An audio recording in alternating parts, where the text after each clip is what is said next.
Hello everyone, welcome back to my channel that is Ruva's blog. I know it's been a really long time no see. So let me give you all a little bit of context. So few years ago this channel was about my daily life, like quietly about daily life or sort of preparation also. But then life happened, breaks happened, but learning never stopped. And today I'm coming back, but with a new purpose. From now on, this channel will be about sociology, or more of a like UGC net sociology preparation. So, whatever I study or whatever little I do understand regarding sociology, I really wanted to share it with you all here on this channel. So, one topic at a time. So, maybe I'll upload recorded classes, or I sometimes may come live on the channel, or maybe I'll upload a video like once in a 2 days. Let's see with the time what will happen. But the important thing is that, so if you guys are preparing, or one of you, those who know, like I know very few subscribers I have, but still अगर आप मुझे जानते हैं, and if you are preparing for UGC NET Sociology, so this is a space for you, and you can see my progress, and I'll also see my progress with you all. So let's start with the topics. So acha, one thing I'll just want to make very clear with you all. The content which I will deliver to you will be both in English and in Hindi also. Like, it will be English, which is a very appropriate terms nowadays, English. Okay. So, and yes, it's not like कि I'm going to teach in a very detailed manner. No. This is not going to be my way of teaching in this channel. But the thing is that I will give you the important topics, like a sort of a revision in a good way also. But it's not like I'll give you line to line things, line to line detailed data of everything. So let's start with the main point. बाकी बीच में जैसे जैसे will progress आप चीज़ें समझते जाएंगे और मैं चीज़ें समझाती जाऊंगी. So let's start today. So आज क्या करने वाले हैं, from every unit I will pick 3 to 4 topics which I think is important, and उनको I will explain with PYQs also. So let's start. बहुत बार बोल दिया let's start. Now actually I am going to start. Okay. So for unit 6th we have unit 6th, which is economy and society, and the first topic is exchange, gift, capital, labor and market. तो exchange today will cover. exchange मैं आज आपको कराने जा रही हूँ, देखते हैं क्या होता है. करें, शुरू करते हैं. Okay, wait. अगर कोई भी एक्स्ट्रा नॉइस आएगी, कुछ भी होगा, प्लीज़ उस चीज़ के लिए मुझे थोड़ा सा माफ़ करेंगे आप लोग. और अभी हम शुरू करते हैं. Where is pen and paper? Here it is. I hope it is visible. रहना चाहिए, because my tripod is also not here, because my tripod is at home. I am at somewhere else and I have just thought of कि चलो शुरू करते हैं. So I don't have a tripod holding a phone in one hand and then this pen and paper on the other hand. But let's just start. So unit 6 we have is economy and society, and the first topic is exchange. तो by definition, exchange is a social process through which goods, services, symbols or sentiments are transferred between individuals and groups, resulting in social relationship, obligations and social structure. बहुत fast होगा तो please comment में आप बताना, तो slow भी हो जाएगा. और जो मैं लिखती हूँ, I little bit use my sort of short forms, like जैसे मैंने बिटवीन को ऐसे लिख दिया हुआ है, रिलेशनशिप मैंने ऐसे लिख दिया हुआ है. और ये जो मैं आपको दिखा रही हूँ, ये नोट्स हैं जो मैंने प्रिपेयर किए हैं, लाइक फटाफट. सो हैंड राइटिंग पे मत जाना प्लीज़. आप भी इस तरह से नोट्स प्रिपेयर कर सकते हैं, और भी बहुत अच्छे से कर सकते हैं. When I have time I also prepare notes like with a very good hand writing and everything, but right now it was not the good thing to do. But first of all let's start with what is exchange. Exchange होता क्या है? तो exchange, अगर हम literal meaning पे जाएँ, तो giving और receiving something, that is exchange. But it's not like कि मैंने आपको कुछ दिया तो वो एक्सचेंज हो गया। नहीं, अगर मैंने आपको कुछ दिया है तो इन रिटर्न आप भी मुझे कुछ देंगे, वो एक्सचेंज होगा। ठीक है, गिविंग और receiving something but in return for something else. अगर ये वन साइडेड है इट इज़ नॉट एक्सचेंज। तो या तो फिर ये देना है या लेना है। लेन और देन जब इकट्ठा आएगा देन इट इज़ एक्सचेंज। ठीक है, गिविंग और receiving something but in return for something else. तो अभी सोशोलॉजी में क्या है, सोशोलॉजी में एक्सचेंज क्या है, ऐसी सोशल प्रोसेस है। ऑफ कोर्स सोशोलॉजी में हर चीज़ मोर और लेस सोशल प्रोसेस ही होगी, क्योंकि सब कुछ सोसाइटी में हो रहा है, समाज में हो रहा है, तो सामाजिक ही क्रिया होगी। तो सोशल प्रोसेस है जिसमें करते क्या है, सिर्फ हम गुड्स और सर्विसेज नहीं एक्सचेंज कर रहे हैं, हम कोई सामान एक्सचेंज नहीं कर रहे हैं, हम सिम्बल्स भी एक्सचेंज कर रहे हैं, हम सेंटिमेंट्स भी एक्सचेंज कर रहे हैं। ठीक है, कोई इंडिविजुअल है या ग्रुप्स हैं, दो इंडिविजुअल के बीच में भी हो सकती है, दो या दो से ज़्यादा ग्रुप्स के बीच में भी हो सकती है, जिसके रिजल्ट में आपको क्या मिलेगा। ऐसा करने से होता क्या है, हम कुछ भी करते हैं ना उसका एक एक्शन होता है। तो एक्सचेंज का क्या एक्शन है, एक्सचेंज का एक्शन है सोशल रिलेशनशिप्स बनते हैं, ऑब्लिगेशंस बनती हैं एक दूसरे के प्रति, और हमारा एक सोशल स्ट्रक्चर रहता है। अब जिन्होंने भी सोशोलॉजी थोड़ा पहले पढ़ी है, थोड़ा पहले पढ़ने का मतलब ये नहीं है कि मास्टर्स किया हुआ है, नहीं, उसकी मैं बात नहीं कर रही। मैं बात कर रही हूँ जो थोड़ा डीपली समझते हैं सोशोलॉजी को, तो उनको पता ही होगा सोशल स्ट्रक्चर क्या है। हालांकि मास्टर जिसने करी है उसको भी पता ही होगा, क्योंकि तभी करी है उसने, ऑफ कोर्स उसको इतना पता है। तो सोशल जो स्ट्रक्चर है हमारा, जो आप स्ट्रक्चर और फंक्शनलिज्म की यूनिट में भी बहुत अच्छे से कवर करते हैं। तो ये जो हमारा सोसाइटी का एक स्ट्रक्चर है ना, जो ढांचा है, जो बना रहता है, वो क्यों बना रहता है, वो समहाउ एक्सचेंज की वजह से भी बना रहता है। ठीक है, तो एक्सचेंज सिर्फ और सिर्फ इकोनॉमी तक ही लिमिटेड नहीं है, पर इसमें हमारा सोशल, मॉरल, कल्चरल और सिंबॉलिक एक्सचेंज भी आता है। इकोनॉमिक का मतलब ये नहीं है कि हमने सिर्फ एक सामान दिया और लिया। इकोनॉमिक मतलब वही ना जिस चीज़ की एक इकोनॉमिक वैल्यू है। फॉर एग्जांपल, आपने किसी को पेन दिया, उसने बदले में आपको एक कॉपी दे दी, तो वो सिर्फ एक इकोनॉमिक एक्सचेंज तक लिमिटेड नहीं है, क्योंकि जब आपने पेन दिया, उसने आपको बदले में नोटबुक दिया, उससे आपका एक सोशल रिलेशन बना। मॉरल, आप एक दूसरे के साथ मॉरली भी जुड़े, कल्चरली भी जुड़े, उसका एक सिंबॉलिक मीनिंग भी हुआ। ठीक है, ये कैसे हुआ, ये हम धीरे धीरे विद द वेरियस थ्योरीज देखेंगे कि ये कैसे हो रहा है। ठीक है, तो फटाफट थ्योरीज की तरफ मूव ऑन करते हैं। तो फर्स्ट और जो मोस्ट इंपॉर्टेंट हमारे पास आती है, इंपॉर्टेंट सारी ही हैं लेकिन सोशल एक्सचेंज थ्योरी जो है वो बहुत इंपॉर्टेंट है। अच्छा, एक चीज़ और, इसमें आपको कुला, ट्रॉबिरियंट, आइसलैंड, ये सब भी आप देखेंगे। ठीक है, बट वो हम इसमें नहीं पढ़ सकते हैं क्योंकि वो स्पेसिफिकली एक्सचेंज में नहीं आता है। ठीक है, वो स्ट्रक्चरल फंक्शनलिज्म जब करेंगे उसमें ज़्यादा आता है, इसलिए यहाँ पे उसको नहीं मैं कवर करने जा रही हूँ। तो सोशल एक्सचेंज थ्योरी सबसे पहले जॉर्ज सी होमन्स, ये इन्होंने किस में दी, जब भी कोई सोशोलॉजिस्ट या कोई भी थ्योरी प्रोपाउंड करता है, वो डेफिनेटली उन्होंने किसी ना किसी अपने वर्क में दी होती है। वर्क मतलब किसी ना किसी बुक में, किसी आर्टिकल में, किसी जर्नल में उन्होंने दी होती है। तो सेम वैसे ही जॉर्ज सी होमन्स ने ये जो बुक है सोशल बिहेवियर, इसमें सोशल एक्सचेंज थ्योरी दी है। पूरा नाम है social behaviour its elementary forms, 1961 का ये काम है। ये मैं आपको इसलिए बता रही हूँ क्योंकि मैनी अ टाइम्स एनटीए आपसे क्या पूछता है, आपको मैच करने के लिए आता है या क्रोनोलॉजी आ जाती है, ईयर वाइज आपको अरेंज करने के लिए आ जाते हैं कुछ काम, या किस सोशोलॉजिस्ट ने कौन सी बुक दी है वो भी आ जाता है। अब थ्योरी मेनली कहती क्या है, ठीक है, इसमें आपको जो कीवर्ड याद रखना है, मैं हमेशा फोकस करती हूँ कीवर्ड्स पे, तो जो कीवर्ड्स आप याद रखेंगे वो है आपका रिवॉर्ड एंड कॉस्ट। ये मैं क्यों कह रही हूँ आगे आप समझेंगे। हर एक थिंकर का एक कीवर्ड है, अगर वो कीवर्ड भी आपको सिर्फ याद रह गया, अगर वो कीवर्ड भी सिर्फ आपको याद रह गया तो आपका काम बन जाएगा। अगर मैच करने के लिए कुछ आया तो आप बहुत इजीली मैच कर पाओगे। अगर स्टेटमेंट्स में से सही गलत चूज़ करना आया वो भी आप कर जाओगे अगर कीवर्ड याद रह गया, क्योंकि एक्सचेंज थ्योरीज तो बहुत सारे अब आपको थिंकर्स या सोशोलॉजिस्ट ने दी होगी, आप कैसे याद रखोगे इतना कुछ, तो कीवर्ड्स याद रख लो। तो जॉर्ज सी ह्यूमन्स का कीवर्ड आप क्या याद रखेंगे, रिवॉर्ड एंड कॉस्ट। ठीक है, इन्होंने सोशल एक्सचेंज थ्योरी को माइक्रो लेवल पे स्टडी किया। अब कुछ पॉइंट्स मैंने यहाँ नहीं भी लिखे हैं, लेकिन उसका मतलब ये नहीं है कि वो नहीं है, मैं बोल रही हूँ, आप साथ में नोट डाउन उनको कर सकते हैं, रिवॉर्ड एंड कॉस्ट। ठीक है, और ये माइक्रो लेवल पे स्टडी करता है सोशोलॉजी को।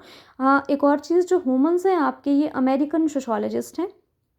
ठीक है, बाद में इसी सोशल एक्सचेंज थ्योरी को जो आपके पीटर ब्लॉ आएंगे, उन्होंने इसको माइक्रो से फिर मैक्रो सोशल स्ट्रक्चर के तौर पे भी एक्सटेंड किया है या स्टडी किया है, वो हम देखेंगे आगे। ठीक है, तो कहते क्या है कि जो सोशल इंटरेक्शन है ना, जो सोसाइटी में इंटरेक्शन हो रही है, वो एक्सचेंज है रिवॉर्ड्स का और किस चीज़ का, कॉस्ट का। तो मैक्सिमम लोग क्या करना चाहते हैं, रिवॉर्ड को मैक्सिमाइज करना चाहते हैं कि रिवॉर्ड मैक्सिमाइज हो, जितना बढ़ सके बढ़े, लेकिन जो कॉस्ट है उसमें जो लगती है वो मिनिमाइज हो सके। रिवॉर्ड ऑफ कोर्स, आप अगर कुछ चाहते हैं कि आपको कुछ मिले तो आप क्या चाहते हो, ज़्यादा मिले ना, तो रिवॉर्ड को मैक्सिमाइज करना चाहते हैं लोग, लेकिन कॉस्ट को मिनिमाइज करना चाहते हैं। ठीक है, सेम वही लिखा हुआ है बाद में, इंडिविजुअल एक्ट रैशनली। रैशनली का मतलब होता है सोच समझ के, मोल भाव लगा के। मोल भाव not in terms of profit loss, मोल भाव मतलब हर चीज़ को रैशनली, लॉजिकली एनालाइज करके, सोच के कि रिवॉर्ड मैक्सिमाइज हो सके and the cost will be, और कॉस्ट शुड बी मिनिमाइज। ठीक है, सोशल एक्सचेंज थ्योरी क्या याद रखना है, जॉर्ज सी होमन्स ने दी है, कौन से काम में दी है, social behaviour its elementary form 1961, जो कि इनकी किताब का नाम है। रिवॉर्ड और कॉस्ट याद रखेंगे, रिवॉर्ड को करना है मैक्सिमाइज और कॉस्ट को करना है मिनिमाइज। देन हमारे पास नेक्स्ट आते हैं इसी सोशल एक्सचेंज थ्योरी में पीटर ब्लॉ आते हैं। इन्होंने इसको कहाँ पे स्ट्रेंथन करा, मतलब कहाँ अपना काम लिखा, exchange and power in social life 1964 इनकी किताब है, उसमें इन्होंने लिखा। अगेन इन्होंने क्या किया था, माइक्रो से फिर मैक्रो सोशल स्ट्रक्चर की तरफ इन्होंने एक्सचेंज थ्योरी को एक्सटेंड करा था। एक्सचेंज रिलेशंस, अब इन्होंने जो कहा वो याद रखना है, इसमें अब आपका कीवर्ड रहेगा पावर, अथॉरिटी और इनइक्वालिटी। उसमें क्या याद रखना था, रिवॉर्ड कॉस्ट, इसमें याद आप रखेंगे पावर, अथॉरिटी एंड इनइक्वालिटी। ठीक है, जो एक्सचेंज रिलेशंस हैं, हमने कहा ना कि एक्सचेंज रिलेशंस सोशोलॉजी में not just limited to economy, इसके अलावा सोशल, मॉरल, कल्चरल, सिंबॉलिक, इस तरह के रिलेशनशिप्स भी बनते हैं when you are doing exchange. तो ये जो एक्सचेंज रिलेशंस हैं, ये क्या जनरेट करते हैं, पावर जनरेट करते हैं, अथॉरिटी जनरेट करते हैं, and at the same time अगर हम इसकी डिमेरिट देखें तो इनइक्वालिटी भी जनरेट करते हैं। पावर कैसे जनरेट करेंगे बताइए मुझे। Of course when you give something to somebody, कुछ भी आप दे रहे हैं, आपने एक पेन किसी को दे दिया, नोटबुक दे दिया, कुछ भी दे दिया, पावर है ना, आपने पावर भी अपना शोकेस किया, अथॉरिटी अपने आप आपकी हो गई, उसमें रिप्रेजेंट हो गई, आपने अपनी अथॉरिटी दिखा दी। इनइक्वालिटी कब, जब आपने अगर कोई चीज़ दी वो बहुत हाई वैल्यूड दी और सामने वाला सेम चीज़ रेसिप्रोकेट नहीं कर पाया, वो आपको बहुत छोटी चीज़ बदले में दे पाया या नहीं दे पाया, तो इनइक्वालिटी अपने आप जनरेट हो गई। इसी इनइक्वालिटी की वजह से जब अनइक्वल एक्सचेंज होगा तो उससे डोमिनेशन जो है फिर होगी, एक ग्रुप या एक इंडिविजुअल जिसने ज़्यादा वैल्यूड चीज़ दी होगी वो डोमिनेट कर जाएगा, और जो दूसरा इंसान है जिसने कम चीज़, कम वैल्यू की चीज़ दी होगी या नहीं दे पाया होगा, एक्सचेंज नहीं कर पाया होगा, वो डोमिनेट नहीं कर पाएगा। ठीक है, तो ये थी आपकी social exchange theory George C Homans की एंड देन पीटर ब्लाउ की।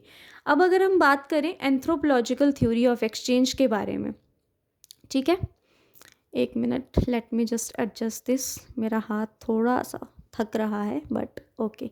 अब हम चलते हैं एंथ्रोपोलॉजिकल थ्योरी ऑफ एक्सचेंज की तरफ। मार्शल माउस, माउस तो नहीं कहेंगे, not exactly mouse, but Marcel Mauss करके आप प्रोनाउंस कर सकते हैं। इनकी एक बुक थी द गिफ्ट 1925 में जो पब्लिश हुई थी, तो गिफ्ट एक्सचेंज के ऊपर है ये। ऑफ कोर्स एक्सचेंज थ्योरी ही पढ़ रहे हैं तो एक्सचेंज के ऊपर है। अब यहाँ एक बहुत इंपॉर्टेंट चीज़ देखने वाली है, ये कहते हैं gifts are total social facts. अगर सोशोलॉजी पढ़ी होगी, ऑफ कोर्स पढ़ी होगी, अगर तो नहीं कह सकते, तो सोशल फैक्ट्स की अगर हम बात करें तो आपको पता होगा कि सोशल फैक्ट्स कहाँ से आए हैं। सोचिए सोचिए, फटाफट कमेंट करिए कहाँ से आए हैं और उसके बाद मूव ऑन करना वीडियो में। अच्छा चलो, let's back to the topic. Gifts as total social facts, इसको डरखीमियन स्कूल भी कहते हैं। डरखीम सुना होगा आपने, तो डरखीमियन स्कूल से भी इसको एसोसिएट करते हैं, कहते हैं। तो कहने का मतलब है, पहली बात, गिफ्ट्स कभी भी फ्री नहीं है।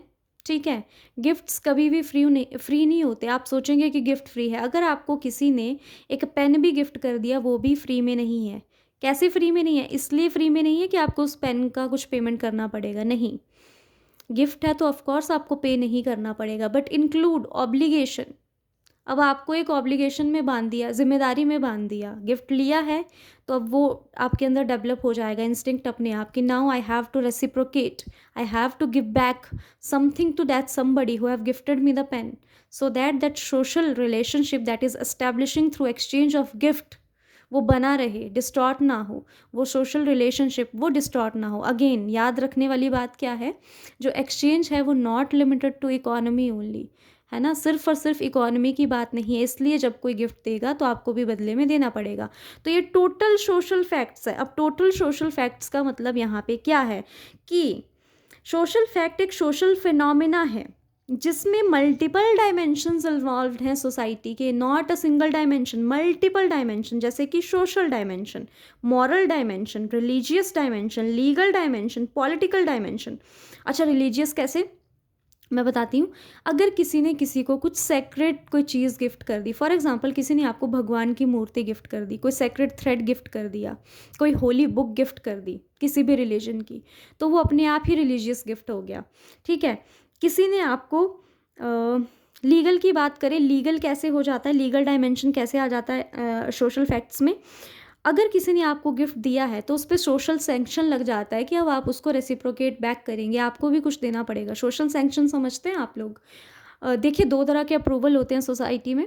एक तो होता है कि हमारा कानून क्या चीज़ को अप्रूव करता है, हमारा कॉन्स्टिट्यूशन किस चीज़ को लीगल मानता है। दूसरा, हमारी कम्युनिटी किस चीज़ को अप्रूवल देती है। कुछ चीज़ें जो होती हैं constitutionally they are approved of course, for example intercaste marriages, interfaith marriages, of course our constitution have given us the right to choose our partner.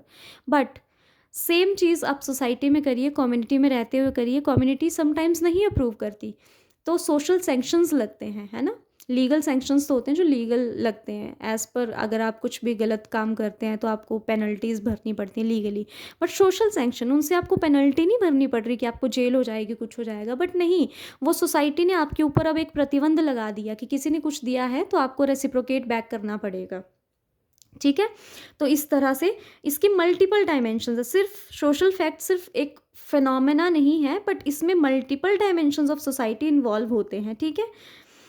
इसीलिए गिफ्ट कभी भी फ्री नहीं है। और ऑब्लिगेशंस, अब एक चीज़ याद रखना, ऑब्लिगेशंस में ये गिव, रिसीव, रेसिप्रोकेट, ये कीवर्ड है इसमें। जैसे हर चीज़ में कीवर्ड पढ़ रहे हैं ना, तो इसमें भी एक कीवर्ड है जो कि याद रख लेना है, ठीक है, याद रखेंगे आप लोग। अब क्या, ऑब्लिगेशन तीन तरह की हैं। एक है obligation to give, obligation to receive, obligation to reciprocate. Obligation to give में क्या आएगा, कैसी तरह ऑब्लिगेशन, ऑब्लिगेशन टू गिव का मतलब है इससे सोशल रिलेशन बनेगा, ऑफ कोर्स आप किसी को कुछ देंगे रिलेशन बनेगा। दूसरा, जब आप किसी को कुछ देंगे तो ये क्या शोकेस करेगा, आपका ऑनर, आपका स्टेटस भी बताएगा, कितनी वैल्यू की चीज़ थी, उससे आपका स्टेटस सामने वाला आंकेगा, ठीक है। रिसीव की बात करें, ऑब्लिगेशन टू रिसीव, तो अगर आपने रिफ्यूज़ किया, किसी ने आपको कुछ दिया, अगर आपने रिफ्यूज़ किया तो वो एक इंसल्ट है देने वाले के लिए। तो रिफ्यूज़ल क्या इंडिकेट करता है कि आप इंसल्ट कर रहे हो। वहीं दो ही चीज़ें होंगी ना, कोई आपको कुछ देगा तो दो ही बातें होंगी, या तो आप ले लेंगे या तो आप रिफ्यूज़ कर देंगे, मना कर देंगे। मना किया तो it is an insult to the person who is presenting you something. लेकिन अगर आपने एक्सेप्ट किया तो इससे एक सोशल बॉन्ड क्रिएट होगा, ठीक बनेगा ना, बॉन्ड बनेगा। आपने किसी से चीज़ ली है तो अब एक सोशल बॉन्ड बन गया आपका। देन ऑब्लिगेशन टू रेसिप्रोकेट, अगर आप अब सेम चीज़, या एक होगा कि आप बदले में कुछ देंगे, एक है कि आप बदले में नहीं दे पाए। तो अगर आप बदले में नहीं दे पाए, फेलियर हुआ, तो फेलियर से आपका ऑनर लॉस होगा, तो failure leads to the loss of honour. और अगर आप रेसिप्रोकेट कर पाए, आपने दे दिया, तो इससे सॉलिडेरिटी बनेगी, बैलेंस बनेगा उस सोशल रिलेशनशिप में, ठीक है।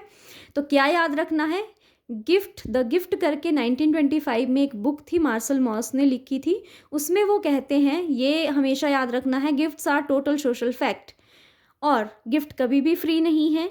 उसमें ऑब्लिगेशंस हैं जो कि तीन तरह की हैं, पहले आप देंगे, देन जो है वो रिसीव करेगा, और रिसीव करने वाला उसको रेसिप्रोकेट करेगा। तो इस तरह से क्या क्या क्रिएट होगा, ये जब तीन ऑब्लिगेशंस पूरी होंगी तो इनसे क्या क्रिएट होता है, सोशल सॉलिडेरिटी, किनशिप टाइज, और मॉरल आपका प्रेशर बन के रहता है, ठीक है। समझ आ गई बात। अब इसमें एक और जो मार्शल मॉस थे, इनकी ही बुक जो द गिफ्ट है 1925, उन्होंने इसमें एक टर्म यूज़ करी है, पॉटलैच। ठीक है। हो सकता है पूछ ली जाए, आई डोंट थिंक सो इतना ज़्यादा आएगा, बट मे बी शायद पूछ ले। ये गिफ्ट एक्सचेंज के ऊपर ही है, और कहाँ की बात हो रही है, नॉर्थ वेस्ट कोस्ट का जो ट्राइब है नॉर्थ अमेरिका का, वहाँ की बात हुई। इसमें जो बड़े बड़े चीफ टेंस होते हैं ना, जो ट्राइब के हेड्स होते हैं, जो किंग्स होते हैं, वो क्या करते थे, अपना जो वेल्थ था उसको सॉर्ट ऑफ डिस्ट्रॉय ही कहेंगे, क्योंकि बहुत बड़े बड़े गिफ्ट्स वो देते थे। इसमें बात ये नहीं होती थी कि इससे वो कुछ मतलब चैरिटी कर रहे हैं, कर तो चैरिटी रहे हैं गिफ्ट्स देके, बट मेनली जो उनका मेन मकसद होता था, the main purpose of them to giving gifts is to showcase their power, their wealth, कितना उनके पास है, वेल्थ है, वो अपना स्टेटस दिखाते थे। देन जो रिसीव करता था, इन रिटर्न जब रेसिप्रोकेट करने की बारी आती थी, वो उसको जितना गिफ्ट मिला है जिस वैल्यू का, वो उससे भी बहुत बड़ा गिफ्ट इन रिटर्न रेसिप्रोकेट करता था अपनी वेल्थ शो करने के लिए। तो ये टर्म पॉटलैच वहाँ के लिए यूज़ हुई है, याद रखेंगे आप। द नेक्स्ट एंथ्रोपोलॉजिकल थ्योरी में ही हमारे पास है मार्शल शालिन्स, जिन्होंने रेसिप्रोसिटी की बात की है। तो रेसिप्रोसिटी आपको पता ही है, म्यूचुअल एक्सचेंज। ठीक है, mutual exchange of gift is known as reciprocity. Reciprocity की अगर हम बात करें इनकी, अच्छा एक और चीज़, इनकी बुक है स्टोन एज इकोनॉमिक्स, 1972 में आई है, जहाँ पे इन्होंने ये बात करी है। तो इनके हिसाब से 3 तरह की रेसिप्रोसिटीज़ हैं। जनरलाइज्ड है, देन इनके हिसाब से बैलेंस्ड है, देन इनके हिसाब से नेगेटिव है। जनरलाइज्ड रेसिप्रोसिटी की बात करें तो कोई इमीडिएट या इक्विवेलेंट रिटर्न, इसमें दो लोग जो एक्सचेंज कर रहे हैं, तो उनमें से जो एक इंसान है वो इमीडिएट रिटर्न नहीं चाहता है, और ना ही वो इक्विवेलेंट रिटर्न चाहता है कि जितना मैंने दिया उतना ही आप मेरे को वापस करें। For example mother child relationship, एक बच्चे का जो अपनी माँ के साथ रिश्ता है, तो जितना माँ अपने बच्चे के लिए करती है, तो she is not expecting in return to do the same thing from the child side also. ठीक है, तो ये जनरलाइज्ड है। और for example a teacher student relationship, इस तरह के रिलेशनशिप, या for example an elder sibling is doing something for the younger sibling. तो इस तरह के जो रिश्ते हैं जहाँ पे हम इमीडिएट या इक्विवेलेंट रिटर्न की एक्सपेक्टेशन नहीं करते हैं, that is generalised reciprocity. Okay, now move on to the next. Wait, let me turn the page. Okay, oh god. Next है हमारे पास बैलेंस्ड रेसिप्रोसिटी। तो expectation of equivalent return, balance से पता चल रहा है ना, बैलेंस क्या होता है, जब दोनों साइड पलड़ा एक समान रहता है। तो जब हम इक्विवेलेंट रिटर्न की एक्सपेक्टेशन करते हैं, जैसे कि गिफ्ट एक्सचेंज, मैंने तुम्हें कुछ दिया, तुम बदले में भी मुझे कुछ दोगे, और उतनी ही थोड़ा सा कीमत का 19-20 हो जाए, बट अप्रॉक्स सेम आप मुझे रिटर्न करना चाहेंगे। Then negative reciprocity. Negative reciprocity का मतलब है जितना आपने दिया है आप उससे कहीं ज़्यादा एक्सपेक्ट कर रहे हैं, रिटर्न में आपको चाहिए। Attempt to gain more than one gives, जितना दिया है उससे ज़्यादा आपको चाहिए, यानी कि आप बार्गेन करना चाह रहे हैं या आप धोखाधड़ी करना चाह रहे हैं। धोखा ही हुआ ना, किसी ने आपको ज़्यादा दिया, आप बदले में कम देना चाहते हैं, या आपने कम दिया लेकिन अब आपको बदले में ज़्यादा चाहिए। ठीक है, तो ये ट्राइबल और किनशिप बेस्ड सोसाइटीज़ में ज़्यादा देखा जाता है, not negative reciprocity but in terms all of these reciprocities. Then next हमारे हैं कार्ल पोलाने, जिनकी बुक है फॉर्म्स ऑफ एक्सचेंज। ठीक है, सॉरी, फॉर्म्स ऑफ एक्सचेंज के बारे में, my bad, forms of exchange के बारे में कार्ल पोलाने ने बोला है। जो बुक है इनकी वो है द ग्रेट ट्रांसफॉर्मेशन, 1944। अब एक चीज़ याद रखेंगे, यहाँ जो कीवर्ड है आपका, वो कीवर्ड आपका रहेगा एम्बेडेडनेस। ठीक है, जैसे कि हमने ह्यूमंस था, तो मैंने आपको बताया ह्यूमंस के टाइम पे आप क्या याद रखेंगे, आप याद रखेंगे रिवॉर्ड एंड कॉस्ट, राइट।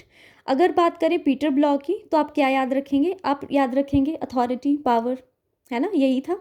एक और भी था, अथॉरिटी था, पावर था, और अनइक्वेलिटी था।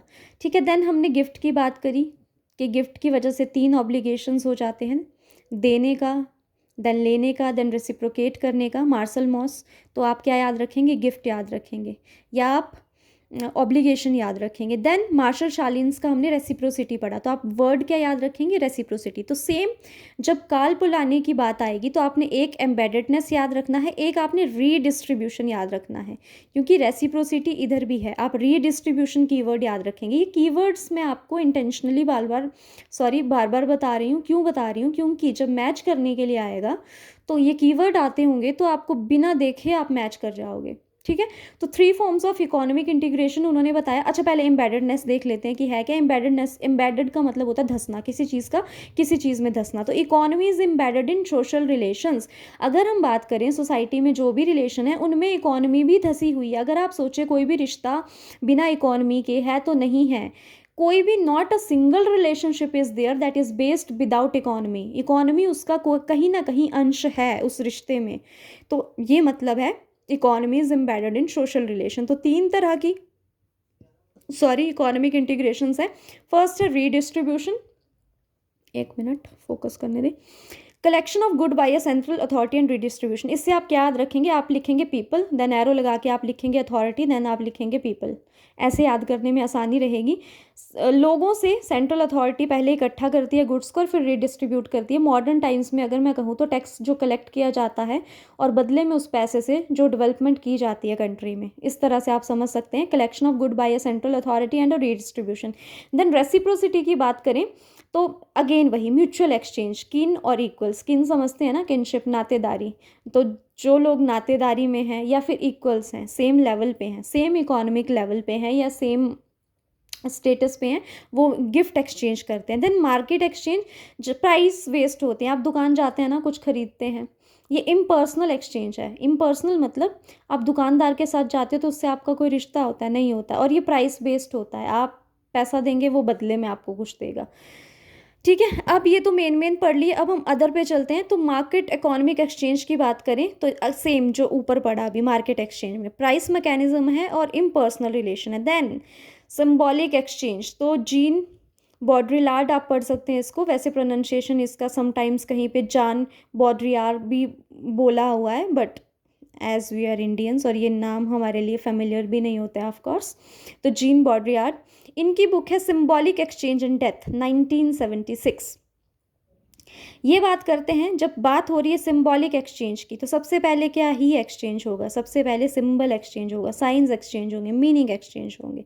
ठीक है, सिंबल साइंस तो आप ऑफ कोर्स समझते ही होंगे। ऑब्जेक्ट कोई भी है जो पोजेस करती है sign value, not merely use value. ठीक है, associated with post modern sociology, आप याद रखेंगे, इतना इंपॉर्टेंट नहीं है तो शॉर्ट में इसको करते हैं। देन इंडियन सोसाइटी में एक्सचेंज की बात करें तो जजमानी सिस्टम। अच्छा, जजमानी सिस्टम क्या होता था, पता है आप लोगों को, पता होगा ऑफ कोर्स। एक बार थोड़ा सा एक्सप्लेन कर देती हूँ मैं, दोज हु डोंट नो या फिर भूल चुके हैं। जजमानी सिस्टम इंडिया में हुआ करता था। पेट्रन क्लाइंट रिलेशनशिप आप जिसको कहेंगे। पेट्रन यानी कि जो कोई चीज़ ओन करता है, फॉर एग्जांपल लैंड ओन करता है।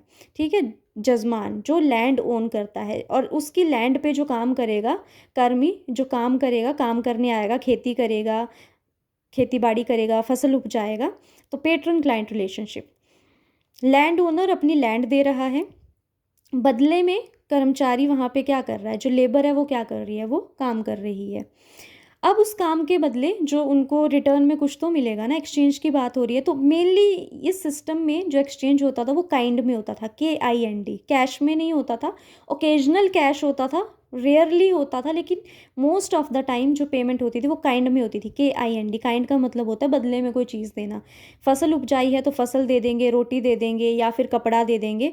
तो jajmani system, reciprocal exchange among caste. तो जजमान यूजुअली डोमिनेट कास्ट होते थे, प्रोमिनेंट कास्ट होती थी, और जिस उस लैंड पे काम करने वाले जो लोग हुआ करते थे वो यूजुअली अदर कास्ट या लो कास्ट से आया करते थे।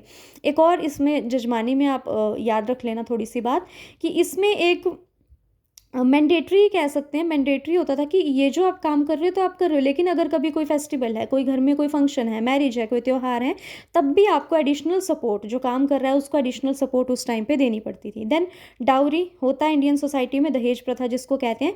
तो डिस्टॉर्टेड फॉर्म है गिफ्ट एक्सचेंज का। गिफ्ट इसमें भी एक्सचेंज होते हैं, पर क्योंकि दहेज प्रथा एक कुरीति है, it is N evil in a society, तो ये डिस्टॉर्टेड फॉर्म है, क्योंकि ये इक्वल एक्सचेंज भी नहीं है। ऑफकोर्स जो ब्राइड साइड है वो ज़्यादा पे करती है, इसलिए भी डिस्टॉर्टेड है, प्लस ये कुरीति है तब भी डिस्टॉर्टेड है। Then kinship and marriage alliances, kinship नातेदारी, मैरिज आप समझते हैं, तो सोशल एक्सचेंज नेटवर्क इससे बनता था। ठीक है, तो ये थे थ्योरीज भी समझ लो, टाइप्स भी समझ लो, कीवर्ड्स भी मैंने आपको दे दिए, बुक्स भी बता दी। अभी एक थोड़ा सा चार्ट बनाया हुआ, उसको हम देख लेते हैं for a summarization, and let's end this topic here. Already it's 30 minute long video right now, so करते हैं इसको, ख़त्म करते हैं। तो इस तरह से आप बनाएंगे, जब भी you will study any topic, you will make a chart kind of this. ठीक है। जैसे कि थिंकर है जॉर्ज सी ह्यूमन, तो कॉन्सेप्ट क्या है, सोशल एक्सचेंज का है। बात किसकी हो रही है, रिवॉर्ड एंड कॉस्ट की हो रही है। और जो इनकी बुक है वो क्या है, social behaviour its elementary form 1961। Then same हमारे पास जो नेक्स्ट थिंकर है that is Peter Blau, exchange and power की बात करते हैं ये, और इसमें मेनली पावर, अथॉरिटी और इनइक्वालिटी की ये बात करते हैं। इनकी किताब का नाम है exchange and power in social life 1964। Then Marcel Mauss की बात करें, गिफ्ट की इन्होंने बात करी है। ठीक है, इन्होंने इसमें कहा है gifts are total social facts and no gift is free, there are obligations, 3 kind of obligations, giving, receiving and reciprocating, and it maintain the solidarity. ठीक है, गिफ्ट इनकी बुक है 1925। देन मार्शल शालिन्स की बात करें तो रेसिप्रोसिटी के बारे में बात करी है। इन्होंने कहा जनरलाइज्ड है, बैलेंस्ड है, नेगेटिव है, वो मैंने बता दिया आपको किस तरह से। बुक का नाम है स्टोन एज इकोनॉमिक्स 1972। देन हमारे पास है कार्ल पोलानी, रीडिस्ट्रीब्यूशन कीवर्ड याद रखेंगे। ठीक है, देन आप मार्केट याद रखेंगे, market exchange, and then reciprocity. Mainly redistribution याद रखना है, ऑलरेडी क्वेश्चन आया हुआ है रीडिस्ट्रीब्यूशन के ऊपर भी। तो collection of goods by a central authority and redistribution, ये याद रखना है। किताब का नाम है the great transformation 1944। And then है हमारे पास जीन बॉड्रिलार्ड, इनका है सिंबॉलिक एक्सचेंज। तो बात होगी सिंबल्स की, बात होगी साइंस की, बात होगी आपके मीनिंग्स की। और ये जो ऑब्जेक्ट है इसकी सिर्फ यूज़ वैल्यू नहीं होती बल्कि इसकी एक साइन वैल्यू भी होती है, जो इन्होंने कहा है। किताब का नाम है सिंबॉलिक एक्सचेंज एंड डेथ 1976। तो इस तरह का एंड में आप एक बना सकते हैं chart kind for your analysis और अंडरस्टैंडिंग, ताकि टॉपिक कवर हो। आई होप मैंने ये टॉपिक आपको अच्छे से कवर कर दिया होगा। कुछ अगर रह गया होगा आप कमेंट्स में बता सकते हैं। कोई गलती अगर बोलने में हो गई होगी तो उसके लिए एक्सट्रीमली सॉरी। इतनी देर से बोलते हुए फ्लो में कुछ चीज़ें स्लिप ऑफ टंग भी हो जाता है या गलत भी निकल जाती हैं, so sorry for that. But ये टॉपिक इतना कवर करा दिया मैंने। अब जब मैं आऊँगी तो नेक्स्ट किसी टॉपिक के साथ आऊँगी, या आप लोग भी मुझे कमेंट में बता सकते हैं अगर आप कोई स्पेसिफिक टॉपिक चाहते हैं फ्रॉम माई एंड, तो उसको मैं लेके आ सकती हूँ। और ये सब नोटबुक दिखाने का मेरा तात्पर्य ये था कि आप ऐसे देख भी सकते हैं कि नोट्स कैसे साथ में बनाने भी हैं। ठीक है, इस तरह से short notes, very short, crisp short. अभी ये और शॉर्ट हो सकते हैं, आप अपने हिसाब से कर सकते हैं, that's up to you. So thank you everyone, thank you for listening and keep watching. और कुछ भी होगा, any kind of feedback you can give me in the comment section. So bye bye everyone.